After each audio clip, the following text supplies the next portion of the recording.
Hey everyone, welcome to the Caffeine Coping Podcast, where real conversation fuels your mind and helps you navigate student life with more clarity, courage, and coffee. So if you enjoy this episode, help us grow, hit like, subscribe, leave a quick comment or rating on Spotify, Apple Podcasts, or YouTube. It takes 2 seconds literally and makes a huge difference in helping other students discover these conversations. So, all right, let's dive in. Today, we had a great conversation with Dr. Mélissa Généreux.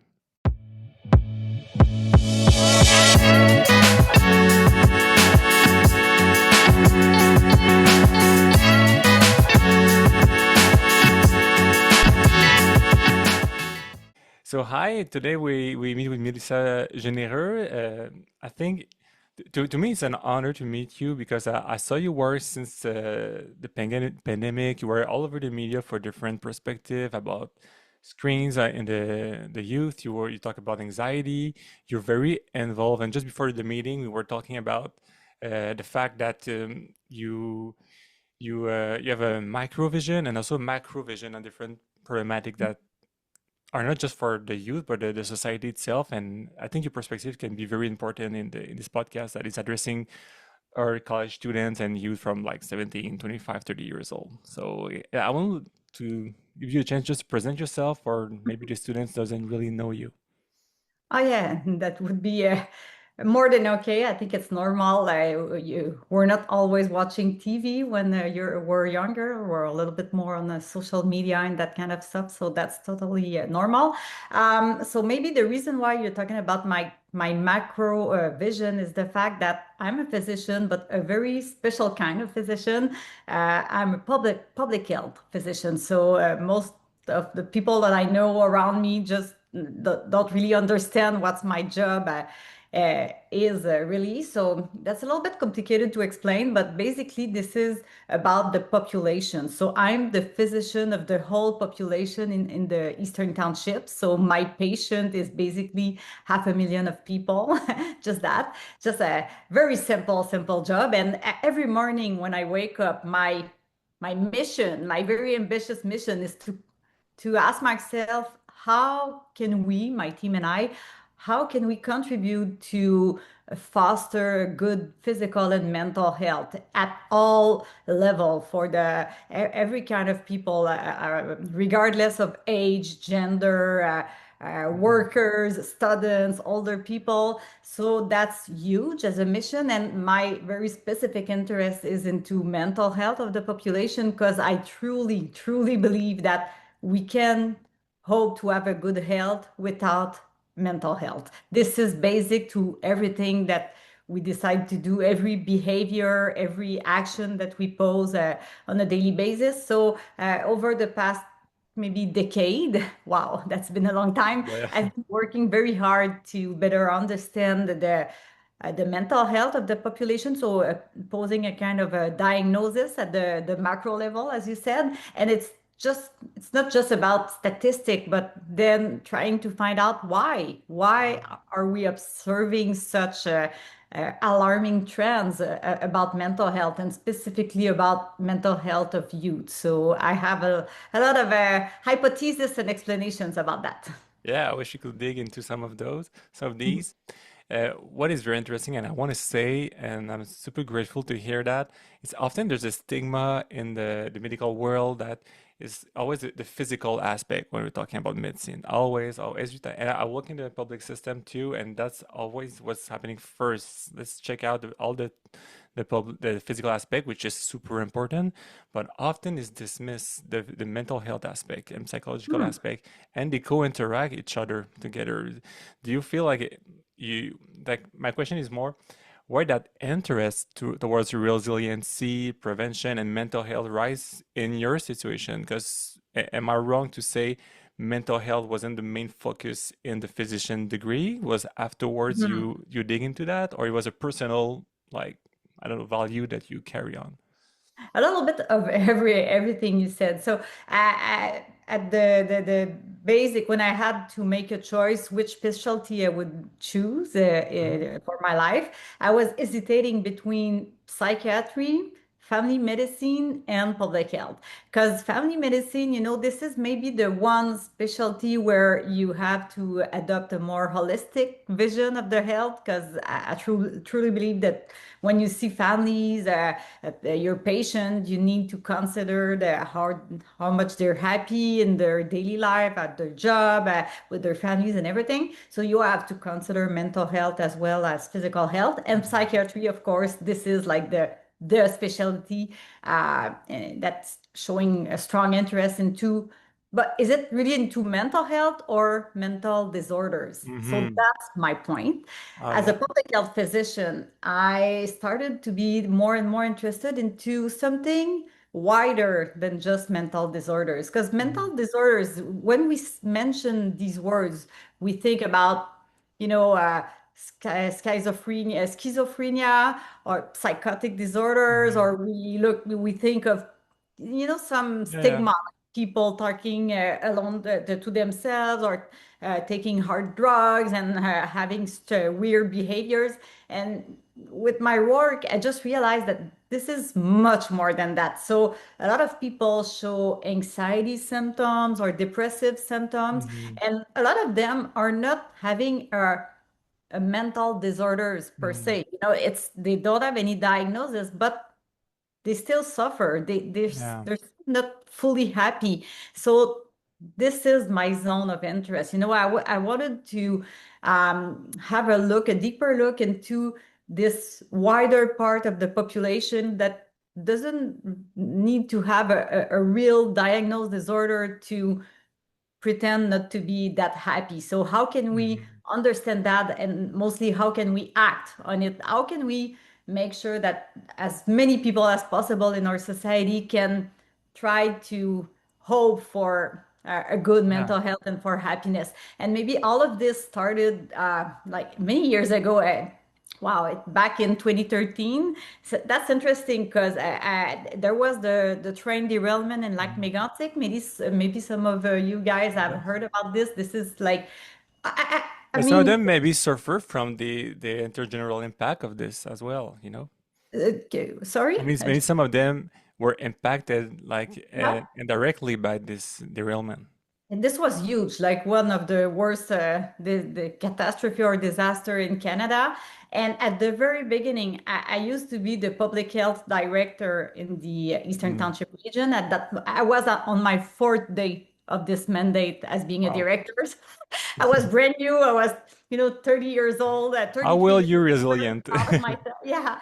And then they called me in the middle of the night talking about like this train, the derailment, explosion, probably many casualties, and a lot of crude oil as like chemical products all over the place. So at the very beginning, my attention as a physician was directed toward the chemicals. So what Mhm. about physical health hazards?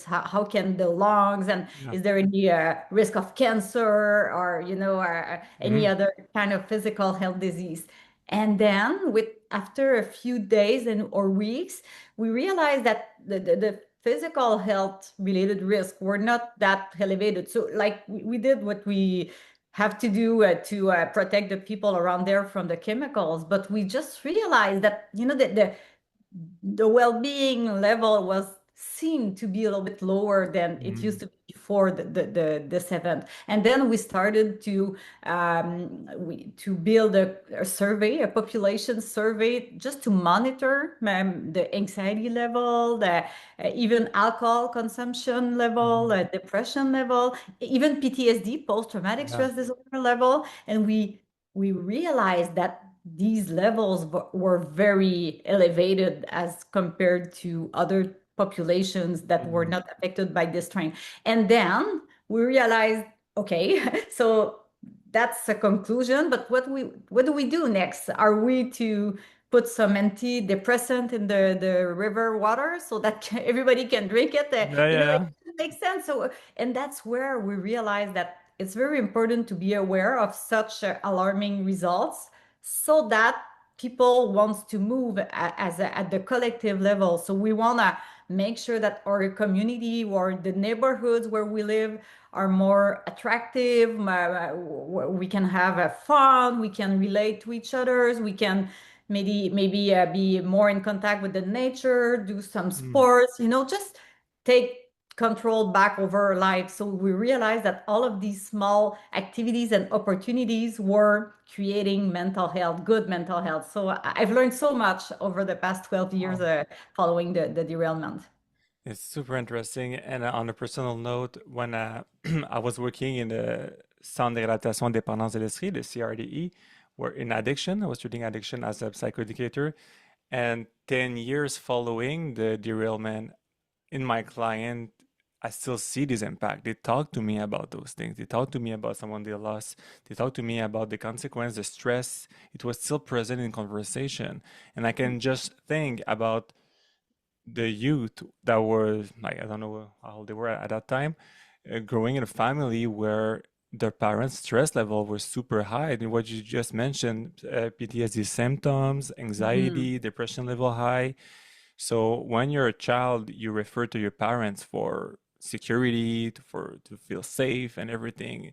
And what about if your parents are not safe, doesn't feel safe right now? You know, how they grow up and build those skills that today we want to measure as adult and say, okay, how do you cope? How do you learn to cope first is by seeing your parent cope. So Mhm. that's what I love about what you say. It's we measure the stress level. We conduct a study, and I've been in university like we conduct studies. But what do we do next with the data? You said, okay, we need to implement activities. We need to implement community safeguards and stuff like that, which is going back to belonging, which is very interesting. Do you, Yeah. yeah, what is your reaction to this?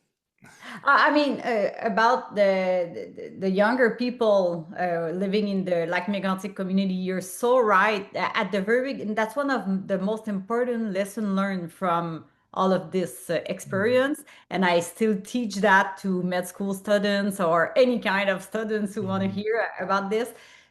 We realized that after a couple of years, we've been focusing way too much on adults. So we were conducting the surveys among 18 years old plus adults because it was simpler and they were Yeah. more available, with phone surveys, that kind of stuff.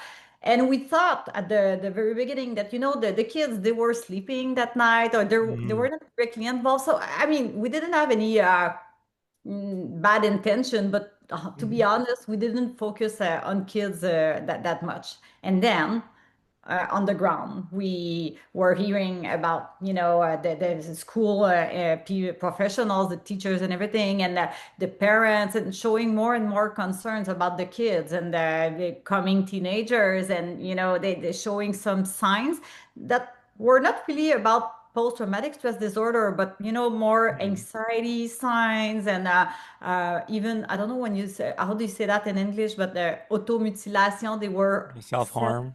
Yeah. self-harming themselves. So that kind of maybe more present, more common reactions observed in this community. And then we realized that we didn't give them a voice. So that was maybe the main mistake that we did. Or I don't like to talk about mistake because when you deal with disasters, Mhm. obviously you're gonna make mistakes. That's Yeah. that's that's a direct consequence of dealing with something that you've never been dealing with. But I just swore to myself that I would never do this mistake again. So Mhm.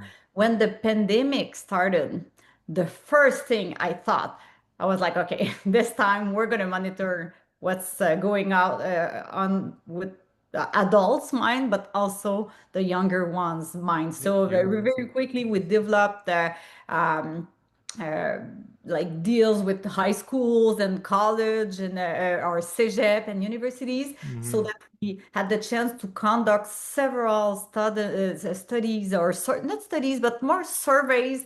Mhm. The most popular one was in 2023, and we had as much as 33,000 youth Mhm. who answered the survey. So that was huge. And Yeah. just giving the voice to these people and making sure that you're going to wrap it up and you're going to make sure that everybody in Quebec is aware of these data, this Mhm. is, I think it's more than doing just research. It's empowering youth and showing them Exactly. that when we ask you or invite you to express yourself, be confident that it's going to be heard, it's going to be taken into account, and that's our job to make sure that we deliver these precious results or findings to like Yeah, decision makers, school directors, politicians, and all of these people at the exactly. same time. Because that's the difference that we see these days is you with your studies doing that, you move a little bit the pillars, you say, okay, something's going on, we need to address it. Like you kind of force people to look into something,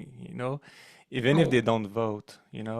oh I have a say sometime, and it's weird to say, but I want to come back to that study you just mentioned about the youth because that's the main thing about my podcast here for my students. But I have always had that sense that in Quebec doesn't love their kids so much in their policies and anything. Nothing is really targeted less more these days because there was huge mhm. strategy, but I don't have that feeling that its investment is there. And when you're talking about um, we cure, like you said, mental health, schizophrenia, disorders, but also mental health and prevention is where you prevent those personal derailment, where someone leads into mental illness. You have to take care of with prevention early on in life.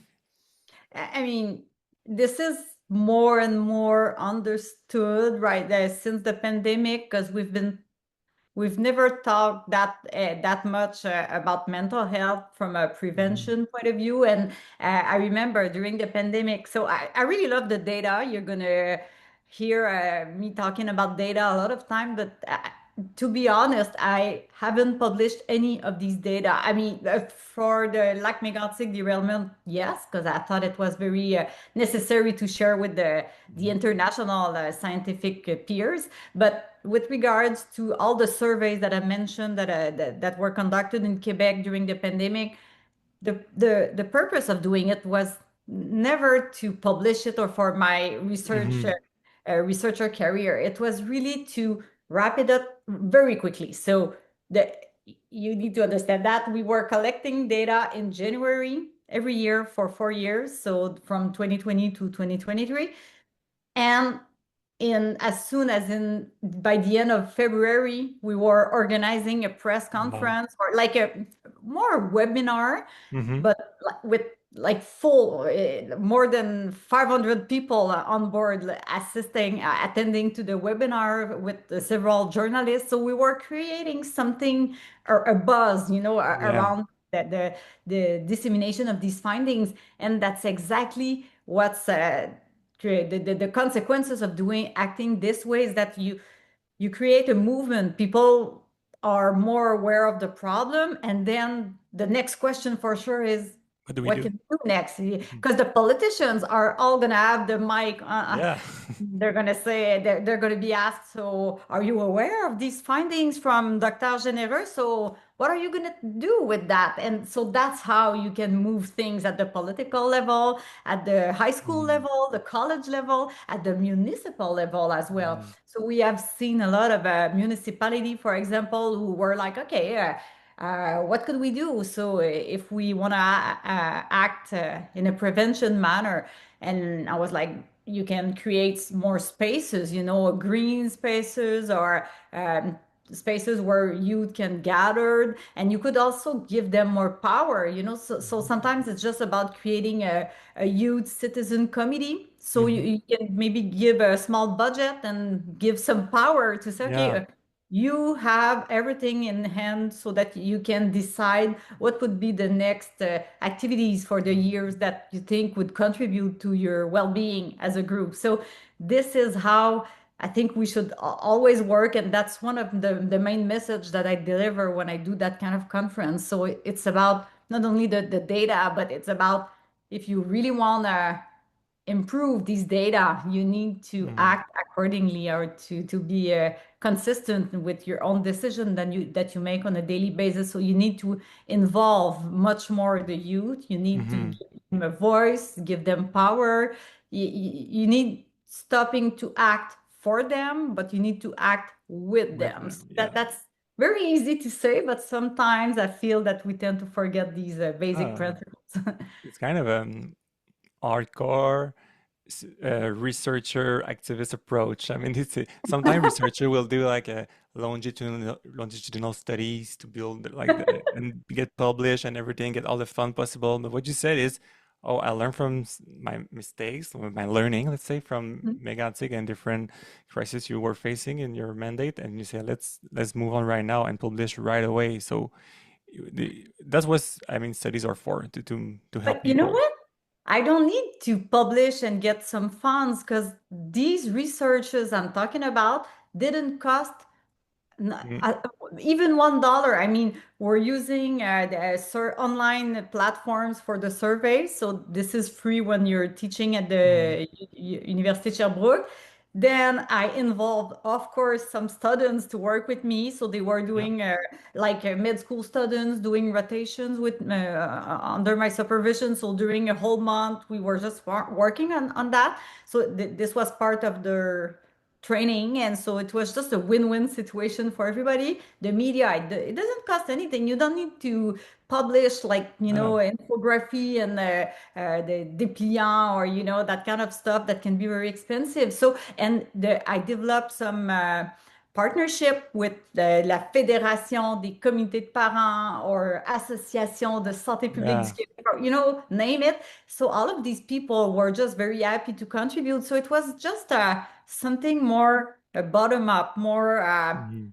the Empowering. grassroots, or so no cost means I don't need no fund as well. So and I'm very happy about that. I mean, the only little problem, but that's my own problem, is that when you do that, all of the people around you are asking, so with which hat do you do this? Because if you're not doing it with funds and everything, so you're not really a researcher. Mm, I'm like, yeah, it's not really a real research. So are you doing it as a physician? And I'm like, mhm. Not really, because it's just like Yeah. we say in French, un bulle au cerveau. Like we have Yeah. an opportunity and we just don't ask questions and we just do it. So it's too complicated to integrate it into the public health plan. You know what I mean? Hmm. And it's too political as well. So I I sometimes I say I just wear the Mélissa hat. Like Hmm. I just do it on a volunteer base. So the only issue with that is that I'm doing it on the top of everything. It's during weekend times, after work, or because As a it's Melissa, as a parent too, I guess, as someone of who course, cares. as a parent, we Mhm. have we used to have 5 kids at home with their Yeah, recompose yeah, family. Yeah, yeah, we used to, because two of them are older, so they're more independent. But yeah, yeah, so for all as a citizens, I yeah, mean, it's yeah exactly. that's we just don't need a hat or official reason to No, do no, it. Just what's the right? We do what's instinct right. that that's the right thing to do. What are those data exactly you observe? Right now, what is the portrait you say of our youth? Like us, let's say if you have in mind from recent data from the 16, 30 years old, anxiety, depression, in Eastern Township or in general in Quebec, what do you? Mhm. Like first of all, overall, I couldn't say that the youth from Eastern Townships were very different from those elsewhere in Quebec. So Yeah. it was quite similar. But I need to mention the fact that English students were a little bit different, not different, but the findings were a little bit different than for French ones. Mm, Uh, in fact, generally speaking, the levels of anxiety, depression symptoms, or that kind of um, indice, mhm. how do you say that indice? The I don't know. signs of Sign. not such a good mental health. They were a little bit more frequently observed in the English group all over Quebec. Again, it Yeah. was not specific to Eastern Townships. So that was one thing I think we need to be aware of. But overall, okay, so we're not No, no. diagnosing anxiety or depression, of course, because this is just a survey. This is just an online questionnaire. So we used a series of signs or symptoms that typically related to anxiety or depressive disorders. But it doesn't mean that if you have a high score, you're officially Mm-hmm. depressed or anxious. It just means that you tend Yeah. to have more symptoms over the past 2 weeks as opposed to other people. So we calculated scores of a high level of anxiety symptoms and depressive symptoms, and all put together, we had about four um, people in the high school. So four people out of 10, about 4 out of 10 were showing like significant signs of Mm-hmm. anxiety and or depression. So that was quite high, and Mm-hmm. unexpected. But everybody asked me, so is this increasing over time? And this is quite hard to answer because we didn't conduct that kind of studies before the pandemic. So the Mm-hmm. first one that I did was in January 2020, so just before the Yeah. pandemic. And in fact, yes, when we compared from just before the pandemic and the year after, we were able to say that some signs of serious deterioration with regards to the general well-being or the questions about, how how how do you feel about your mental Mm-hmm. health, generally speaking. But I don't have very strong evidence that it has been increasing with these studies, these surveys. But another thing that I've been looking at more recently, and this is more like nobody are really aware of these data because like I think you're one of the first Oh, I'm yes. I'm talking It's good about here. these findings. So I had the chance to analyze all the data from the pharmacies, Okay. the we say, Prescription? yeah, so it's the data of all the medication that is sold in pharmacies. So it's about antidepressants that can be used either for anxiety or depressive disorders. Mm-hmm. That's the general medication that we provide for one or of these two type of disorders. Uh, and we also looked at the psychostimulant, Okay. the Yeah. The the ADHD pills like yeah, in. exactly, exactly. So and this is something because I had access to the most recent data, which were for the year 2024. I mean, we're not talking about the pandemic here. We're not talking about, the Mm-hmm. how we felt during the all the things that came with this pandemic that we just want to forget of. But we're in 2024, so 2, 3 years following this Yeah. episode. And what we observed over time is a constant increase in the proportion of people, I would say, age from 12 to 25 and even 30 years old, a constant increase of the proportion of people who has used some antidepressants and used some psychostimulants over the Okay. past year. So in 2024, it was higher than a year before and higher, so Yeah, yeah, yeah. constantly increased. So this really needs to be followed more straight closely because I'm not sure. Yeah. I have I two know. hypotheses Yeah, what about are that. they? I'm curious about that because Yeah, because is there more screening done or we overprescribe? Because I think we are leaders in the world in antidepressant consumption in Quebec, I think. in Quebec, but the thing is, when we look at the S3 data, we're even higher than the rest of Quebec. Like there's really something going on in the S3 region Okay. that I can explain exactly why. I need to have Yeah. a chat with a lot of the prescribers, maybe like Mm-hmm. the family physicians and that kind of people, because honestly, I don't understand. But as you said, even in the rest of Quebec, it's bigger than rest of Canada. So there's something going on here. So for me, there's two main reasons. So we know that the psychological suffering has been increasing over the last 1 or 2 decades. We know that. Mm-hmm. Uh, should it be increasing every year, even in 2024, 2025? I'm not sure, where we don't Mm-hmm. have that much data supporting that the psychological distress and anxiety are still rising even if a few years after the pandemic. So this is unsure to me. But as you said, I think I'm not sure that we're screening more, but I think that especially young people, they tend to recognize it more than older people, and Hmm. to be less they're ashamed to share it and to ask for help and support, which is a really good thing. Yeah. I much more prefer that people don't stay isolated with that, and they ask for some support. So this Hmm. is a very good thing. Maybe that could explain why the younger people tends to have an increase in the consumption of such medication. But my main concern is the fact that are we really offering all the resources, the non-medication, the Yeah. non-pharmacological resources or solutions that could also help to improve some of the anxiety symptoms? So I'm not sure that when once you knock at the door of your family doctor, I'm not sure that he really has the time and all the resources around him to Exactly.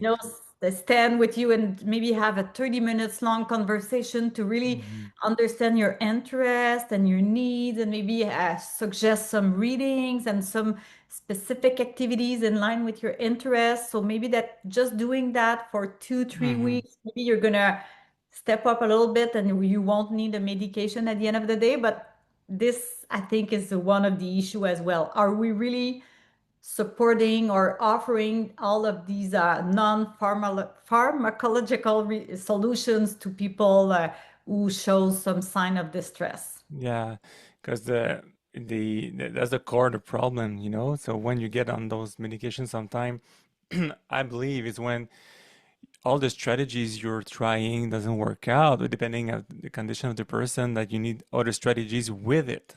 If is the medication necessary, okay, but you need to learn how to manage your stress, to fix limits to your surroundings. But that's a problem that we see often with our students. There's anxiety. They talk about anxiety often, but there's a gap here. Like when you turn 18, there's less services for you in general. Mm-hmm. There is less services for you, and if you happen to speak in English only, there's even less. Now, I remember for years I was the only psychoeducator at the CRDE in Estrie speaking English. Oh, For yeah. from Lac Mégantic to Mansonville, like I was the only person speaking English available. Like That's true that's that insane to think. Like if you just screen the amount of people that has an addiction in all internship that speak English, it's more than like one caseload. You know, oh no, there's and less services. when you deal with this psychological distress, or when you deal with a personal crisis or with huge adversity, it's pretty well demonstrated that you need to be using your own language. That's when you Hmm. think about that, when we feel very stressed, that's normal that you're going Yeah, to feel to go back to your maternal language, to the final your repère, your, how do you say that, repère, your, like, the things or that you can yeah, rely on, that you're comfortable with. So I think it would be very important that people are able to at least share their feelings and be understood in their own language. So that might even be one of the reasons why the English speakers in Quebec show off. And I was talking about English speakers, not only in the Eastern Townships, but I yeah. think we observed that in Montreal, the distinction between the differences between French and English speaking people were not that huge, as Hmm. opposed to in regions like more far further region, where Yeah. maybe of the access to English services is not as easy as we can find. I'm from Montreal, and I was quite surprised when I came in the townships for the first time. So I realized that there was like some very English speaking concentrated places, Yeah. and elsewhere a lot of people that I know just don't really speak English at all. Like if it was not a need because they don't need to practice it on a daily basis. But when I was in Montreal, of course, I mean, Mhm. as a public health physician, I had to call a lot of patients and talk to a lot of people that were speaking English. So I had to develop some skills Yeah. with the English language. Now that I didn't have the chance to practice that much since I'm in the township. So sorry for my accent, but No, I mean, I didn't lose it. that's the Uh, goal of it is getting out. And it's something about anxiety. You could have avoided it and say, I know, but there's something that makes you say, okay, let's go. It's a challenge. It's in English. It's not my mother language. Same as me. It's not my mother language, but you step in it, and I really appreciate that.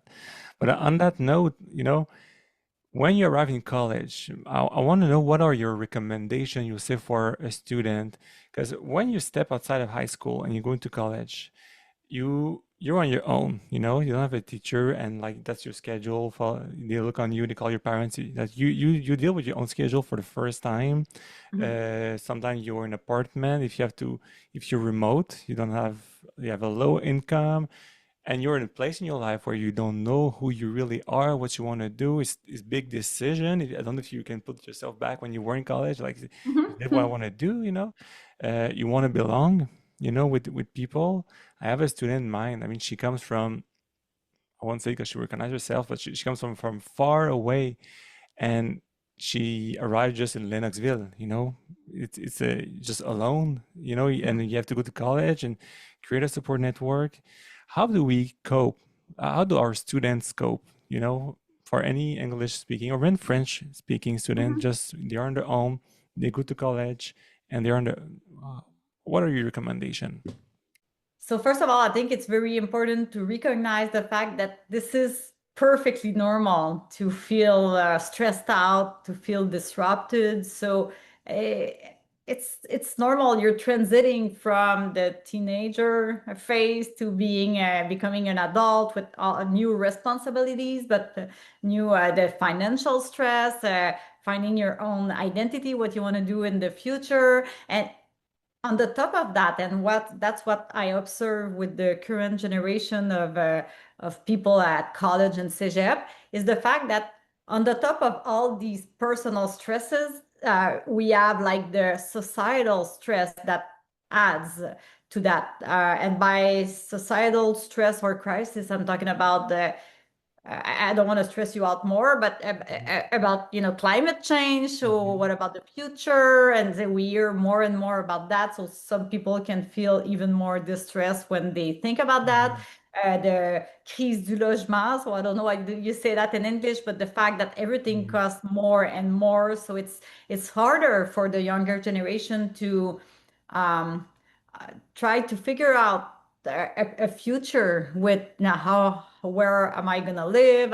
Do I Mhm. want to have a family or do I want to just YOLO like I live Yeah. my life right now because I'm not sure about the future? So that's and what about the social media and the screens? Just generally speaking, it's not about only the screen, but all the times that it takes in our lives this precious time is not taken to do what we should do to develop ourselves becoming adults, to spend times with linking with people, having deeper conversation, involving ourselves in a new project, personal project, or doing something in like the real world. So Yeah. it's very hard to combine all the screen time and all the other activities that we need to develop ourselves fully. So this is another type of stress that typically older adults didn't have to face when they were younger. So I'm very, very sensitive to the fact that it's not easy to be a young people at this time of the planet, not the world, but this very specific period is quite hard, I think, and we Mhm. need that's even a stronger reason to involve ourselves as adults and as a society as a whole to make sure that we take this into account and that we offer more support to make sure that this transition is not perceived as something very hard and unpleasant, but that we can provide some hope that it's going to be Mhm. okay and we're going to help you. And in fact, you're more resilient than you think. It's just that maybe sometimes we don't see it as clearly for us Mhm. during harder times. We are more resilient as we than we think. Do you feel like we need to? Because I heard you in another podcast you did, and you talk about Jonathan Haidt studies about, you know, I don't know what the topic. I think it was about screens, but how we need to experiment those difficulty and be on our own, to Mhm. cope, to learn how to cope, and to challenge ourselves and discover who we are. Because it's Mhm. always shocked me when, it's college, it's okay, it's break time, and it's quiet, and everybody's on Snapchat, Mhm. or even my daughter, she's 7 years old, and I know in school when it's the snack time, sometimes some teacher put a video, so my daughter is like seeing the screen, and they don't eat and they don't talk each other, because they're so. I mean, we're telling them to get off their screens, but it's first screen breaks isolation a little bit for some of them, but they compare themselves a lot with it. Exactly. Yeah, So of there's a course, it breaks isolation. I mean, and I'm not saying that screens are bad, not at all. I mean, Mhm. obviously, we're using Yeah. screens right now to connect to one to each Mhm. other. So that this is a great revolution, and we wouldn't want to go back. But it's the same thing as the cigarette companies a few decades ago. It's the thing that there's huge companies, internet company like the GAFAM. Yeah. I'm not gonna say it. All of them. Anyway, that these les géants du web, they're making money on us. Mhm. They're really making money on us. And what the quote that alarmed me the most was somebody working for Facebook 15 years ago. And on YouTube, I was watching a video. He was having giving a conference to future leader, like very important people, I don't know, in the United States or whatsoever. And then he said, back in the days, we knew that we were not doing the right things. We knew that we Mhm. were making people addict. That's the reason that we do it on purpose. We just want to make people to come back and back again. So we know exactly that we're playing with their brain and the dopamine circuit. Yeah. We know that we're doing something wrong, but that's what our boss asked us to do. So, and they're, yeah, they're putting us addicted to, instead of being cigarette, nicotine, or fast food, or yeah, alcohol or drugs, it's to the screen, the binge of what's going on. Am I missing something? Or everything is thought this way. So this is what I'm mad of, because while they're doing this and making money on us, we're we might be missing some great opportunities. And the best example I would give is my son. He's Mhm. 14 years old, or almost 14. So high school, secondary too. And this year, they weren't, since the beginning of September, they're not allowed to bring the cell at school. Yeah. And after as soon as a few days after this new rule, he was like, Mom, I have two things to say. First, I really prefer school now because everybody talks to each other and Wow. we have fun. And last year we were at each break we were on the cell phone, and now nobody can use it, so we're just having nice conversation. And the bad thing is that since we have the new rules, I don't have access to the basketball ground as much as I used to because everybody wants to play Oh, basketball. wow. And I was like, That's that's a nice problem. And and we can have some nice solution to this problem by adding more materials and infrastructures so that kids can play more sports or do any kind of games or activities that they want to do. So, and I was thinking that's stupid, but somebody at school, he has a little accident, so he broke the wrist. And I was like, oh wow, that we don't hear that much of that kind of accident these days. But why? Because during the lunch break, he was playing in the forest and jumping over the river, and then he Okay. just felt. And Yeah, so I was yeah. like, he's gonna he's gonna get better. I'm pretty sure that Yeah, it was yeah. not too dangerous, but sometimes it can be a good sign that some people break a leg or break a bone, a little bone somewhere, or have a little accident. It shows that you're taking risk and you're going outside, you're exploring, and that's how we become resilient. If we never try to take risk and try to, maybe you're facing a group of people, you're in a party and maybe just trying to make a joke, and Hmm. this moment where nobody laugh, and you're like, Yeah. oh, Oh, this was not my best one, but they just didn't get it. learn social skills and we get better, and the next time you're just gonna make it better, your joke, and you're gonna try to uh, Mhm. uh, enhance your skills. So if we avoid all the time this by being a champion of Snapchats and TikToks, I don't really think that it makes us better in real situations. When you're going to do your job interview, first job interview, when you're going to meet your first future love, or when you're going to have to face real life challenges. So I really, really do think that we need more balance, and we need to maybe break some bones or take some Yeah. risks, but become more and more resilient with these various experiences. So that's about the resilience. About yeah, I had a teacher in the past. I remember he told us consciousness comes from pain. Sometimes is when you get hurt. We all remember one time we were young and we fell in bike and remember how it was sunny out there, what was going on out there. Like the memory is very close to pain, you know. So in those learning, you say we have to get out of a comfort zone to try. So what you're Mhm. saying is maybe if there's less guardrails and we teach our like as a teacher perspective to put our students more in a zone of learning where they are of their comfort zone safely. Mhm. That's where or not too safely, that's where people grow and they get confidence in themselves, right? Especially if there is a space for reflection afterwards. Hmm. So, as I said previously, I was talking about the mistake, and I just correct myself by saying, in fact, it was not a mistake; it was a learning. Yeah. Which was there was a Olympian athlete last year at the Paris game. Alicia Newman. I was kind of a anyway. I really Is it like a her. breakdance dancer? Huh? Is it the What? Australian breakdance? Oh, no, no, no. Alicia Newman, I don't know. you know, oh yeah, but I've heard of her. I've seen her. In fact, I was at the Olympic Games as Oh a yeah. medical volunteer, so that's why I had the Nice. chance to Wow.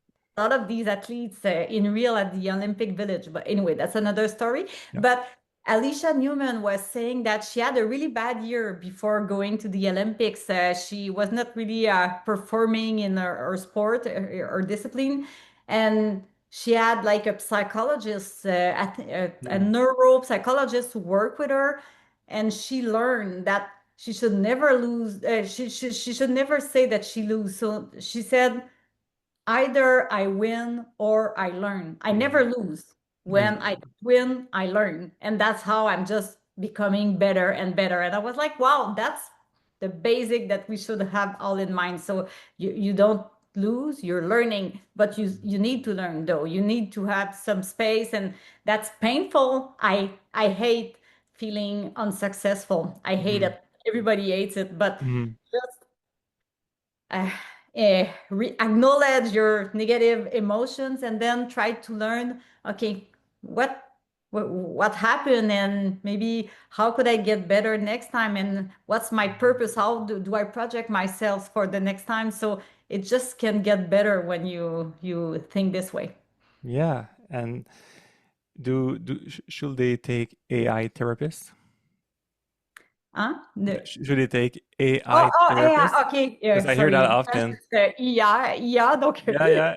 Should AI. ChatGPT be a Uh, therapist for our youth? What do you You think really about want this to trend? know? I, I don't think you're going to be very surprised, but with all of the things that we've been mentioning from the beginning, how could the AI be replacing all these human Yeah. beings and learnings and rich experiences that we learn over time. So I truly, truly believe that the best thing is to, you don't need to have a therapist. I mean, it depends of people, Mhm. but most of people, if they don't wait too much while they begin to feel the pain, psychological pain or distress or suffering, is to share it with somebody. And it doesn't need to be a therapy. Just some people just want to write about it. If you don't want to Mhm. share it with somebody, it can be, but you need to have a space to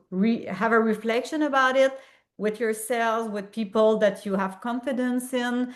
You need to be also, I think, to listen to others' stories, other people's stories. That's very helpful, and sometimes it helps you to uh, put your own story into a new perspective, because when we feel like bad emotions, we sometimes it gets all over our head, and it gets very difficult to, in French we would say, reframe or recadrer, Yeah. reframe the situation, or maybe just realize that, yeah, that's very unpleasant, but in my whole life and in my whole even present, this is one thing. This bad experience is not defining myself. In fact, Mhm. I'm much more than what's happening right now. So just reframing and realizing that some other people also bad at the experience, and realize that some of them just grow up and got even better, where Yeah. even if after facing bad situations. So it can inspire you much more, I think, that Mhm. than what AI could provide, or you as a counseling. So it's, I'm not against it, but if you avoid doing the more real world exchange or sharing, I think that's not a good solution to avoid the real world for the AI advice. Thank you so much for sharing this. And if I wrap up, from what I understand from like Megantech crisis to just the other conversation we just had, we need to create a sense of belonging for students, I guess, for our youth at least. Let just the example of your son playing basketball, love school more to create a sense that I belong there. We need to expose people to adversity a little bit more. And students, I'm asking you to get out of your comfort zone and try to talk to those person. And if it's you're struggling to start to connect to journaling towards yourself, or talk to your teacher you trust, and we also have student services. Do you have a final prescription, Dr. Généreux, to our students or to our college? Can be macro, micro, something that you accept, eat healthy, do exercise, and sleep well. But Of do course. that, please, students. That's a struggle they have, a strong problem. But what But else? I really do think some people feel less comfortable at the maybe at first sight to share with or connect directly with some people, and that's normal. We are all different, and so don't feel guilty about this. But you have to find your own peace zones. So a lot of people gonna find it with the contact with the nature. So sometimes just going in the forest, just having 15, 30 minutes a day, just trying to find this peaceful zone. Some people are gonna write, some people are gonna play music or listen music, and just try to, pleine conscience, a little bit like the how do you say that, mindfulness. Mindfulness, yeah. Yeah, so just try to find out your zone. Some people are going to practice sports for this specific reason. So if Mhm. you're practicing sports for only for performance, I'm not sure it's going to be that good for your health, mental health. But if you do it with the purpose of getting more relaxed, more reframe, or emotionally balanced, I really think that could be a good thing to do. So art, nature, culture, sports, meditation, we are all different, and we can all find out our peaceful zone. And that's with learning and trying, experiencing new things, that you're going to find your own one. Thank you so very much for your time. I appreciate it. Thank you for trying to speak in English, but trying. You did speak in English very well. Trying. And you just give a nice example of this to get out of your comfort zone and connect to values. Something you have some values that you take action towards those values, and that's beautiful. And I hope you'll be a model for many people to do that. So thank you very Thank much. you.